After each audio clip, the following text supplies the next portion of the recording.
It just feels like a real film festival for the community. It's very exciting for me to be here to support a film. I wanted to show Toronto the way I experience it. We want people to like our movies and understand them. What makes it really special for me is the fact that the audiences have responded the way they have. If I got lucky in the first two, this was the lottery. I mean, I can't believe that I'm sitting at a table, flanked by these people. You have to be faithful to what they really were.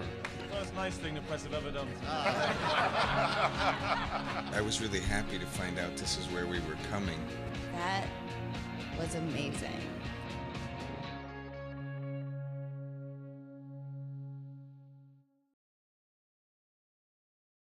My producer, Helen Esterbrook, came to me with the book Labor Day, and she told me, look, this is different from anything you've ever done before. It doesn't have the traditional DNA of the type of things that interest you, but I just have a feeling you're going to love it. And she was absolutely right. I started reading the book, and by the time Frank was tying Adele up and feeding her chili, I knew I was in. It was absolutely challenging playing Adele, because on the surface, of course, yes, she is fragile and fragmented, and she has this very sort of charred and sort of blistered past. But at the same time, there is a strength in her that never wavered, and it was the strength that she had as a mother. And I really was able to admire that and hang on to that actually in her, because I haven't played very many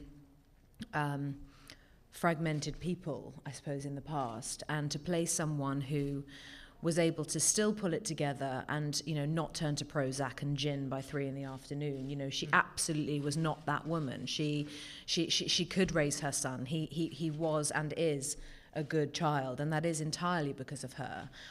I actually first met Mr. Brolin when I was at a callback, and they had some of the characters come in and read with me, and even from then, I knew that Josh was. Can I say country boy? Can I say that? Sure. And I could call him yes sir, and he didn't get offended. The first scene together was in a grocery store, and it was a really intense scene, and it was before we really talked that much, and in between takes, I'd get really nervous, and I'd go walk over to Miss Winslet, or Kate, and I'd say, Miss Winslet, please, Miss Winslet.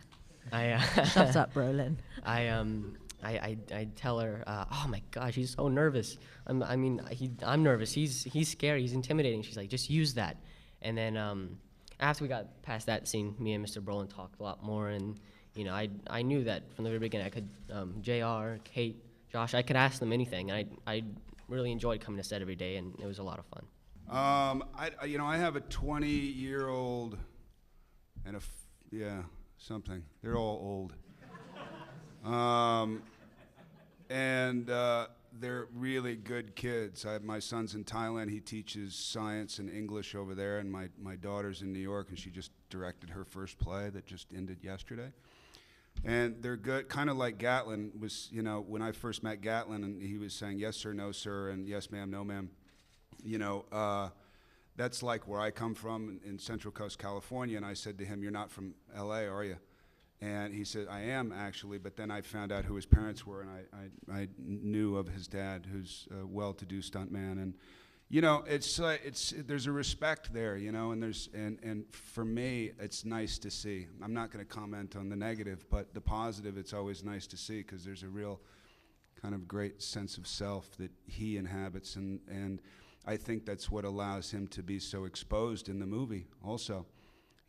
There's a real sense of self there, yet he's still in the mire of the middle of adolescence. But, what we're going to do with it, that's such a big question, man. I mean, I'm already starting to feel like this is a news conference anyway, but it's a big question. You deal personally, and I think that that's what this film is, to bring it back to the film the best way that I can.